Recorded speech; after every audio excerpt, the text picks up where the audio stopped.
Olá, boa noite. O governo federal extingue mais de 27 mil cargos efetivos e pretende reorganizar a estrutura de vários ministérios. Após o governo proibir, Polícia Rodoviária retoma a utilização de radares móveis nas estradas federais do país. Você vai ver também. Lava Jato do Rio denuncia Jacó Barata, o rei do ônibus, e mais 2 empresários por formação de quadrilha e lavagem de dinheiro. Polícia libera imagens do túnel que foi usado em tentativa de assalto a uma agência bancária no Mato Grosso do Sul. 2 pessoas morreram e 7 foram presas.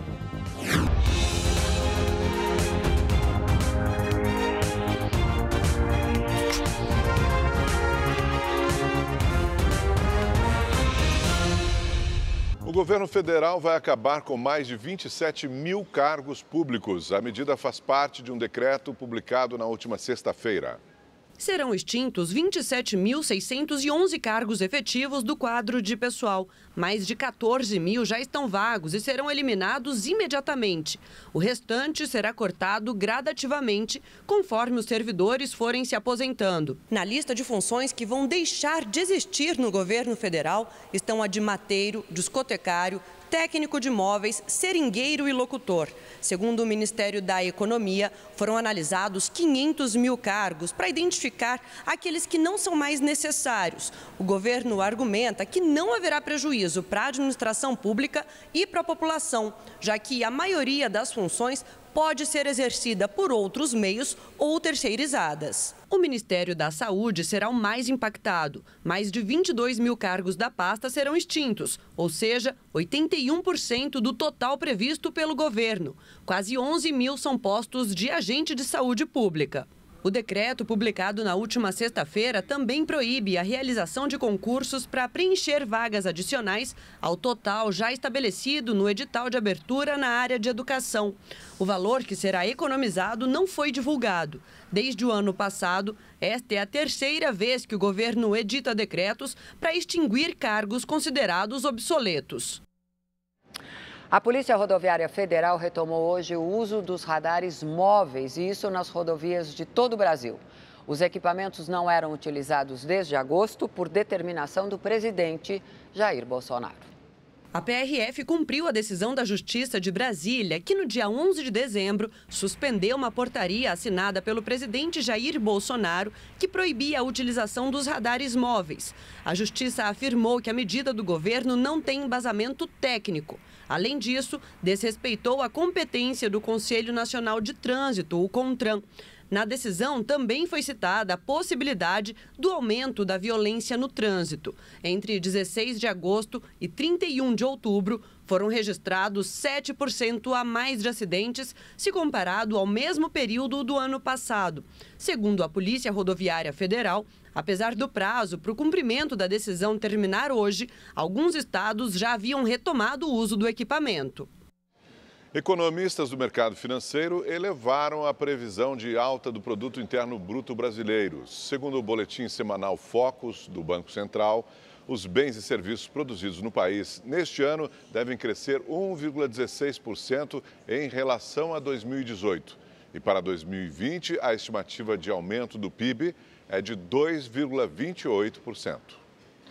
O Ministério de Relações Exteriores negou que o Brasil tenha qualquer envolvimento com o ataque a uma base militar venezuelana. A ação ocorreu no domingo, próximo à fronteira com Roraima. Um militar venezuelano morreu. O Itamaraty reagiu após o ministro da Comunicação da Venezuela, Jorge Rodrigues, acusar o Brasil em uma rede social. Logo após o ataque, Rodrigues afirmou que os criminosos que invadiram a base venezuelana na fronteira com o Brasil foram treinados em campos para militares plenamente identificados na Colômbia e receberam a colaboração do governo de Jair Bolsonaro.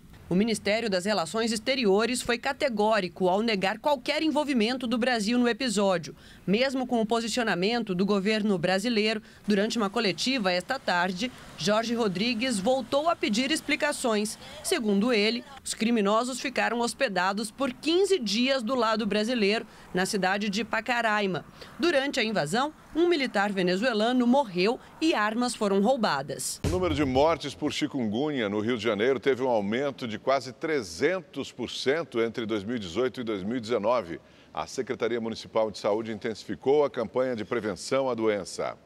Em maio deste ano, mãe e filho tiveram chikungunya. Felipe foi o primeiro a ser diagnosticado e sofreu por cerca de 30 dias com dores pelo corpo. Os primeiros sintomas foram dor no corpo, febre muito alta, os olhos totalmente vermelhos de sangue.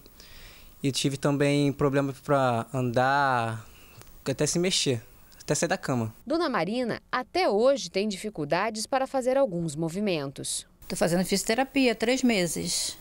Está melhorando, o joelho melhorou, mas o ombro ainda está doendo, o tornozelo está doendo. A médica mandou continuar com a fisioterapia. É muita dor. O Rio de Janeiro é o estado com o maior número de casos de mortes registrados por conta da chikungunya no país.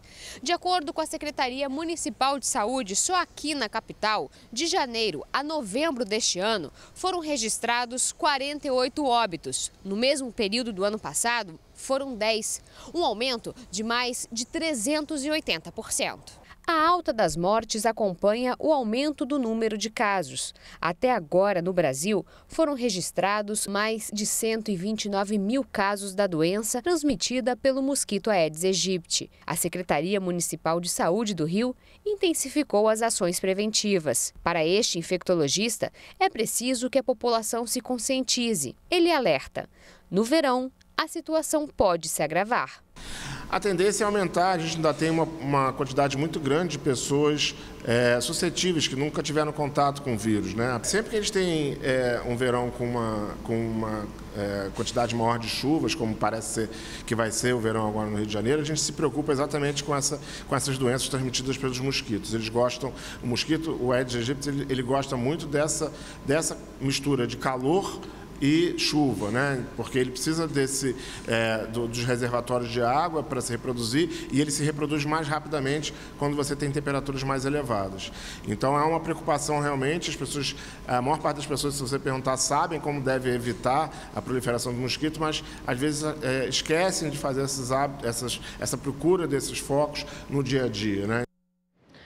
Um homem morreu e outra pessoa está desaparecida em decorrência da forte chuva que provocou alagamentos em São Paulo hoje à tarde. O Corpo de Bombeiros registrou 50 chamados para enchentes e inundações na cidade. 10 para quedas de árvores e 3 para desabamentos. A Zona Norte foi a mais afetada. As regiões do Tremembé e do Jaçanã chegaram a entrar em estado de alerta, segundo o Centro de Gerenciamento de Emergências da Prefeitura. Ao lado do metrô Parada Inglesa, também na Zona Norte, os carros não conseguiam passar por causa da água. Esse veículo ficou quase submerso. Houve transbordamento do córrego Paciência. Outras regiões da capital paulista também registraram alagamentos. Um dos maiores nomes do ramo de ônibus do Rio de Janeiro e outros 2 empresários foram denunciados hoje pelo Ministério Público Federal. Os empresários Jacó Barata Filho, conhecido como o Rei do Ônibus, José Carlos Lavouras e João Augusto Monteiro foram acusados por corrupção ativa ou passiva. Os procuradores da Lava Jato também denunciaram o perito judicial Charles Fonseca William por lavagem de R$ 5.900.000 em dinheiro. Segundo a Força Tarefa, Charles fazia perícias favoráveis às empresas de ônibus, atendendo aos fins da organização do ex-governador Sérgio Cabral. O MPF também sustenta que entre maio de 2012 e maio de 2015, os 3 empresários realizaram pagamentos que totalizaram R$ 4.900.000 para obter benefícios para suas empresas. Está suspenso desde hoje o rodízio municipal de veículos na cidade de São Paulo. O rodízio de caminhões está mantido, além das demais medidas, como a zona de máxima restrição à circulação de veículos pesados.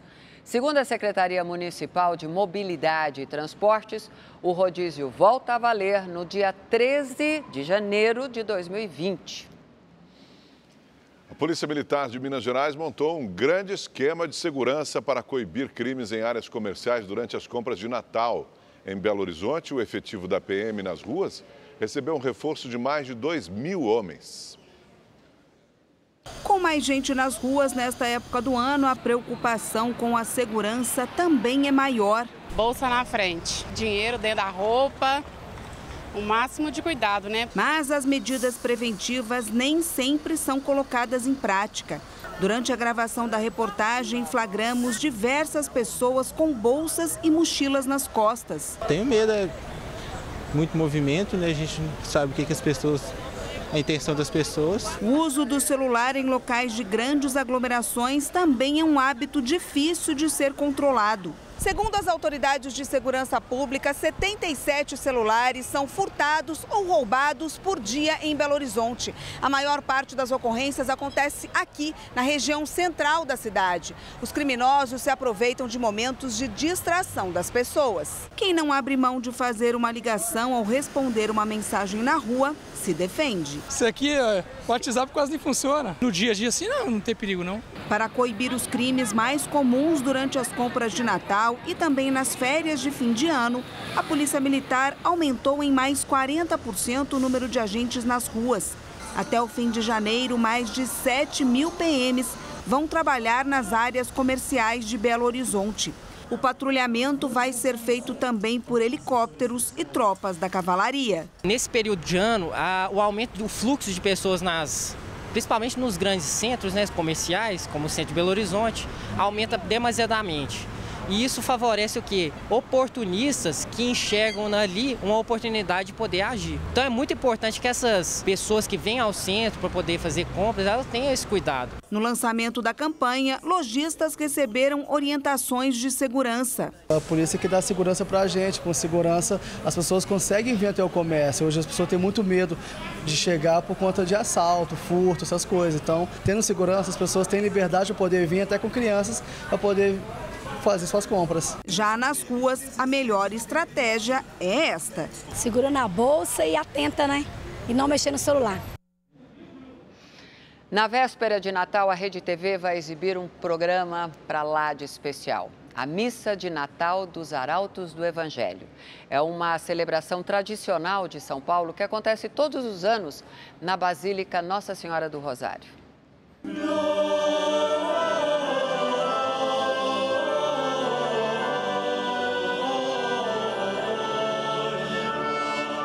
Incrustada no alto da Serra da Cantareira, a Basílica encanta.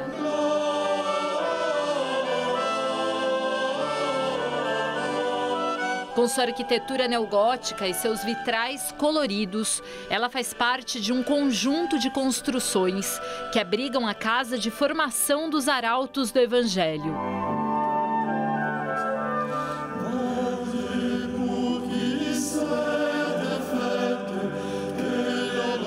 Os Arautos do Evangelho são uma associação internacional de fiéis, composta por jovens e está presente em 78 países.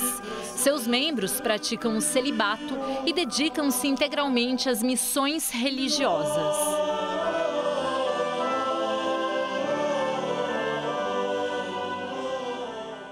O Ashley veio da Índia para morar no Brasil, com a intenção de ingressar no sacerdócio e se tornar padre. O jovem tem 20 anos e escolheu a Ordem Arautos do Evangelho em São Paulo, que existe desde 2001 para iniciar os estudos religiosos. Passo a passo, juntando o lado jeitoso, conhecido jeitinho do brasileiro, com este lado de bondade, eles uniram. Me ensinaram português e a partir disso eu que estou aqui recebendo este hábito. A acolhida generosa não aconteceu só para o Ashley, mas também para outros jovens. O Luiz veio de Curitiba e também sonha em se tornar padre. Toda a vida dos arautos, ela é toda voltada para o meio religioso, digamos assim, mas também é muito acompanhada de música. E por falar em música, o Ashley e o Luiz participam do mesmo coral, formado por jovens que fazem parte da Ordem Arautos do Evangelho. A próxima apresentação deles será muito especial e a Rede TV vai acompanhar tudo de pertinho. Aqui na Basílica Nossa Senhora do Rosário acontecerá a missa de Natal com os arautos do Evangelho. A celebração já existe há 15 anos, mas dessa vez será transmissão exclusiva da Rede TV. Será amanhã, na véspera de Natal, a partir das 10 da noite, ao vivo para todo o Brasil. Quem vai celebrar a missa será o padre Alex Brito, mas ele não estará sozinho. Envolvidas são quase 200 pessoas, entre sacerdotes que vão celebrar, diáconos, depois o coro, tanto a parte feminina como a parte masculina, os acólitos que vão fazer todo o esplendor da liturgia. Com toda essa equipe, os preparativos já estão a todo vapor. Este grupo de freiras está cuidando das vestimentas dos organizadores da missa. Todo o material é feito por nós. Só o brasão que é feito fora, mas depois todas as pedrinhas, tudo é costurado por nós mesmas. Até os objetos litúrgicos que estarão no altar durante a celebração estão sendo cuidados para brilharem como nunca. Tudo pensado com muito carinho. E essa festa você confere aqui na Rede TV. Essa missa vai ter um caráter muito especial para vocês da Rede TV que vão assistir pela primeira vez, transmitido pela Rede TV às 10 horas, a missa de Natal.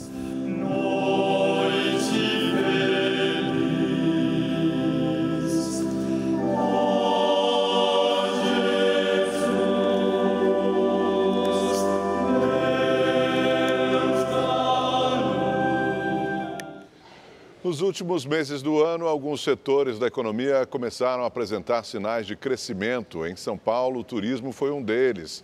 Em 2019, o segmento vai fechar o ano acima da média nacional, com uma expansão de mais de 5%. A Ana Carolina ficou 3 meses desempregada e depois que se mudou de Porto Alegre, conseguiu um emprego nesta agência de turismo que fica em São Paulo. Levando em conta hoje em dia o mercado de trabalho, acredito que não foi tão difícil. Eu levei apenas 3 meses para me recolocar no mercado, então eu acredito que foi até que fácil. Ela trabalha no marketing da agência, que reforçou o time com 12 contratações este ano. De acordo com o presidente do grupo, isso foi necessário porque houve um crescimento de 18% nas vendas de pacotes de viagens, a maioria para negócios corporativos. A gente sente um crescimento das empresas investindo mais em viagens, porque a viagem em si não é despesa, ela é investimento. Nenhuma empresa faz uma viagem se ela não é necessária para aumentar suas vendas, aprimorar sua qualidade do produto, e assim isto vem crescendo muito. E a explicação de uma boa parte deste crescimento vem do céu. A redução do ICMS sobre o querosene da aviação civil aumentou a quantidade de voos partindo de São Paulo para cidades do interior do estado e também para outras regiões do país. Essa política adotada pelo governo de São Paulo ajudou a fomentar o turismo e, consequentemente, movimentou o setor em 2019. Só neste ano, segundo o Centro de Inteligência e Economia do Turismo, o setor foi responsável por mais de 16% dos empregos criados em São Paulo. Das quase 264 mil vagas de emprego geradas em todo o estado, mais de 43 mil estão na área do turismo. Em julho deste ano, a alíquota paga pelas companhias aéreas no querosene caiu de 25% para 12%. Em contrapartida, foram criados quase 700 novos voos. Segundo o secretário estadual de turismo, isso ajudou o setor de turismo a crescer 5,4% em São Paulo, mais que o dobro da média nacional, que cresceu 2,2%.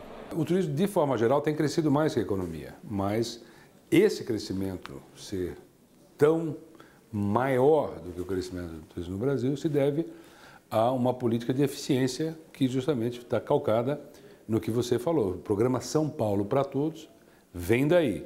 Baixar o imposto do querosene de aviação, que é o componente mais caro da aviação, o componente operacional da aviação, 60% desse custo operacional é o querosene de aviação.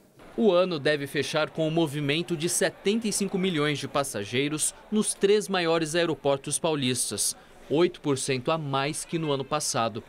O programa também beneficiou 20 estados brasileiros com novos voos, a maioria nas regiões Norte e Nordeste. O programa São Paulo para Todos continua, né? Tudo que foi feito continua a ser feito, acelerando, mudando os patamares, né? Como eu disse aqui, os distritos turísticos vão vão aparecer, as rotas cênicas, as rotas gastronômicas, os programas regionais, o crédito.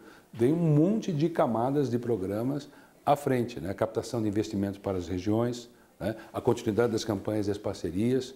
Tudo isso nós estamos fazendo, nós estamos apenas começando. Já está online no Facebook da Rede TV o nosso novo programa exclusivo, o Histórias do Dia. Com a apresentação da jornalista Érica Reis, o Histórias do Dia vai trazer vídeos com conteúdo exclusivo, assuntos quentes e muitas vezes polêmicos, prontos para o debate com internautas. Os vídeos estão no Facebook Watch e são uma parceria do próprio Facebook com a Rede TV. Vale a pena conferir. Fiscais da Agência Nacional de Mineração acompanham a situação de uma barragem em Congonhas, isso em Minas Gerais. O reservatório transbordou após uma forte chuva na cidade. Um vídeo gravado por um motorista durante o temporal da última sexta-feira mostra a lama com rejeitos de mineração que alagou parte da BR-040 em Congonhas, no trecho entre Belo Horizonte e o Rio de Janeiro. A barragem do Josino, que pertence à empresa Ferro Mais Mineração S.A., não suportou o volume de chuva e transbordou. Fiscais da Defesa Civil de Minas e da Agência Nacional de Mineração fizeram vistorias hoje, mas afirmaram que a estrutura não sofreu qualquer tipo de dano. A barragem está com toda a documentação em dia, segundo as autoridades. Nenhum morador está desalojado ou desabrigado, mas cerca de 2.000 pessoas estão com abastecimento de água comprometido. Há 8 dias do Réveillon mais concorrido do Brasil, a rede hoteleira do Rio de Janeiro já comemora. Os hotéis estão quase lotados. Se você não é do Rio e ainda está pensando em passar o ano novo por aqui, é bom correr. Quase 90% dos quartos já estão ocupados. Bom para a economia da cidade. Cada quarto com hóspedes gera um emprego direto e 3 indiretos. Tivemos uma boa melhoria, né? Tivemos 2 anos aí difíceis passados, mas esse ano a ocupação, temos visto muito mais hóspedes procurando o Rio de Janeiro e esse crescimento é animador para o setor. Rosane veio do interior de São Paulo com a família e pretende ter um fim de ano inesquecível. Trouxe minha mãe, minhas tias, sogra, sobrinho, né? E aí resolvi presentear todos com esse Natal em frente para o mar maravilhoso, numa cidade linda. Um presentão de Natal no endereço mais caro do Rio de Janeiro nessa época do ano, a praia de Copacabana, cenário da queima de fogos no Réveillon. Eu estou em uma suíte de frente para o mar, que num dia normal a diária custaria R$ 1.500. Mas agora, às vésperas do Réveillon, o preço oscila para mais de acordo com a procura. E se você pensa que existe alguma como essa livre, eu vou te responder. Nem adianta procurar, não tem nenhuma. Vilma acabou de chegar à cidade e não é só um belo espetáculo que ela quer nesse ano novo. Que seja com muita paz, muita alegria, muito amor no coração, isso é que eu espero. É, dona Vilma, é o que todos nós esperamos. Certeza. Em São Paulo, uma engenheira de 26 anos foi morta após uma tentativa de assalto na saída de uma festa durante a madrugada. Mirela Martins foi enterrada hoje de manhã em Itapecerica da Serra, na Grande São Paulo. Ela foi baleada e morta quando voltava para casa durante a madrugada. Mirela e a amiga deixavam uma festa quando 2 homens de moto chegaram. Eles pegam a chave da moto dela e um dos homens monta para levar o veículo. A engenheira tenta impedi-lo. Ela entra em luta corporal. É baleada, a amiga tenta impedir a agressão, mas a engenheira cai ferida. A amiga também é baleada na mão e os ladrões fogem sem levar nada. Quando a polícia chegou, Mirela estava caída com um tiro no tórax. Uma ambulância levou a engenheira até o hospital, na zona sul de São Paulo, onde ela morreu. O crime aconteceu em frente a este prédio, numa rua considerada tranquila na zona sul de São Paulo, por volta da meia-noite do sábado. A dupla fugiu sem levar a moto, mas deixou pistas como impressões digitais. A polícia vai analisar as imagens na tentativa de localizar os assaltantes. Bandidos explodiram uma agência bancária na Baixada Fluminense. Na fuga, um policial foi baleado. O crime aconteceu no início da madrugada em Mesquita, na Baixada Fluminense. Pessoas que passavam pela região flagraram os criminosos entrando na agência. Olha lá, estão tudo lá, mané, tudo lá dentro, olha lá. Olha lá. Estão roubando o banco, pô. Estão roubando, pô. Roubando o carro forte. Explodiram o Banco do Brasil. O caixa, é. Tá lá, gente, pra cascar tudo de fuzil. Olha os caras levando dinheiro lá. Segundo a polícia, os bandidos usaram diversos explosivos para abrir os cofres. Depois da explosão, um incêndio tomou conta da agência. Outro banco que fica ao lado também foi atingido. Na fuga, os criminosos trocaram tiros com a polícia militar. Um caminhão foi incendiado. Ninguém foi preso. Um PM levou um tiro, mas teve alta do hospital. Em nota, o Banco do Brasil informou que a agência ficará fechada e que técnicos e engenheiros já avaliaram os danos. O banco não informou o valor levado pelos criminosos.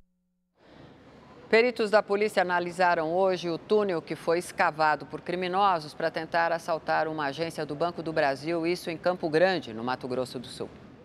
Segundo os peritos, o túnel tem 6 metros de profundidade e 70 de comprimento. Ele estava sendo construído havia 6 meses. A perícia foi realizada hoje pela manhã. Os criminosos alugaram um galpão próximo ao banco. Centenas de sacos de terra estavam estocados no local. Ainda segundo a perícia, a escavação já tinha chegado à área embaixo do cofre que seria o alvo dos assaltantes. O túnel foi descoberto na madrugada de domingo após 6 meses de investigação. Quando os agentes chegaram ao local, os criminosos tentaram fugir e houve troca de tiros. 2 bandidos morreram e 6 foram presos. Um outro homem ficou ferido e segue internado. Um jovem salvou uma criança de 5 anos do ataque de um cão da raça Pitbull na zona norte do Rio de Janeiro. O menino está com a babá quando, de repente, é atacado pelo Pitbull. Imediatamente, um rapaz que passava pelo local intervém para afastar o cachorro. Ele consegue pegar o menino no colo, mas o animal ainda tenta morder a criança. O jovem coloca o garoto no teto de um carro. Em seguida, o animal ataca o rapaz. Patrick do Céu, de 20 anos, também sobe no carro. Ele e o menino tiveram cortes pelo corpo, mas passam bem. O cachorro foi levado pelos bombeiros para um centro de zoonoses. O dono ainda não apareceu. Em Belo Horizonte, a polícia prendeu uma mulher transexual que é suspeita de usar o nome de batismo para cometer vários golpes. Isabela Oliveira Pereira, de 29 anos, tinha documentos com o nome social, mas eram falsificados. Ela nunca oficializou em cartório a mudança de gênero.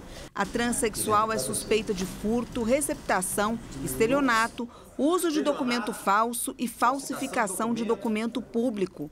No total, são 18 boletins de ocorrência e 5 indiciamentos em 5 anos. Para aplicar os golpes, Isabela usava o nome de batismo Alan Alex Júnior Santos da Silva. Em um dos casos, ela alugou um apartamento apenas para furtar os móveis. Isabela foi presa em flagrante quando negociava o aluguel de um imóvel que não existe. Deve ser publicado amanhã no Diário Oficial da União o indulto natalino que prevê o perdão da pena para condenados que atendam a determinados requisitos. O texto, que será assinado pelo presidente Jair Bolsonaro, deve incluir o indulto a policiais que cometeram crimes sem intenção no exercício da função. O benefício para os policiais era uma promessa de campanha de Bolsonaro. O Rede TV News volta rapidinho.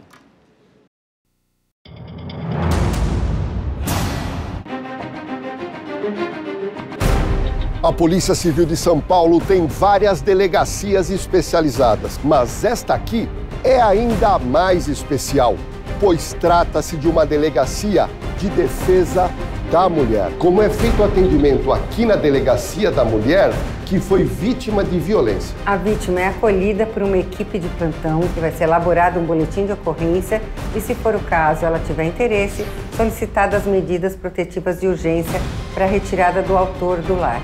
Depois que a mulher registra o boletim de ocorrência, qual é o próximo passo na delegacia? Imediatamente é instaurado o boletim de ocorrência para apuração do crime e garantir todos os direitos da mulher que sofre violência doméstica. Portanto, se você conhece alguém que está sofrendo agressão ou ameaça, pode recomendar. Na Austrália, bombeiros ajudam um coala a beber água em uma garrafa. Há 2 meses, cerca de 350 coalas foram mortos pelo fogo que atinge as florestas. Eles também tiveram 2/3 do habitat natural consumido pelas chamas na reserva de Lago Inês. Os incêndios, que começaram em agosto, já causaram a morte de 10 pessoas, destruíram mais de 800 construções e consumiram 3 milhões de hectares. O Tribunal de Contas de Pernambuco aponta fraudes de mais de 80 milhões de reais em contratos na construção da Arena Pernambuco. O Tribunal de Contas do Estado julgou irregulares 2 processos envolvendo a administração da Arena de Pernambuco entre 2010 e 2016. O TCE concluiu que o contrato firmado na parceria público-privada entre a Odebrecht e o governo do estado foi superfaturado em 82 milhões de reais. A PPP da Arena foi contratada no valor de 479 milhões de reais. O estádio foi entregue em 2013, na Copa das Confederações. No segundo processo, o TCE concluiu que o orçamento previsto para as possíveis receitas geradas pela Arena foi inflado propositalmente. O contrato previa que, se este montante não fosse gerado, o governo do estado arcaria com o prejuízo. Esta PPP duraria 30 anos, mas o contrato foi rescindido em 2016. Por conta disso, o governo do estado ainda precisa pagar multas rescisórias, que já ultrapassaram 12 milhões de reais. O TCE vai conceder uma medida cautelar para suspender qualquer pagamento que ainda esteja sendo feito por parte do estado à Odebrecht. O TCE julgou ainda uma denúncia feita pelo deputado estadual Edilson Silva, do PSOL, que pedia a anulação do contrato da PPP e a punição dos envolvidos. Esse processo foi arquivado. O TCE também constatou conluio no acordo entre as empresas responsáveis pela obra para vencer a licitação, entre elas a Odebrecht. O governo de Pernambuco ainda analisa qual modelo de PPP pode ser utilizado para aproveitar a Arena de Pernambuco, que hoje gera receitas irrisórias.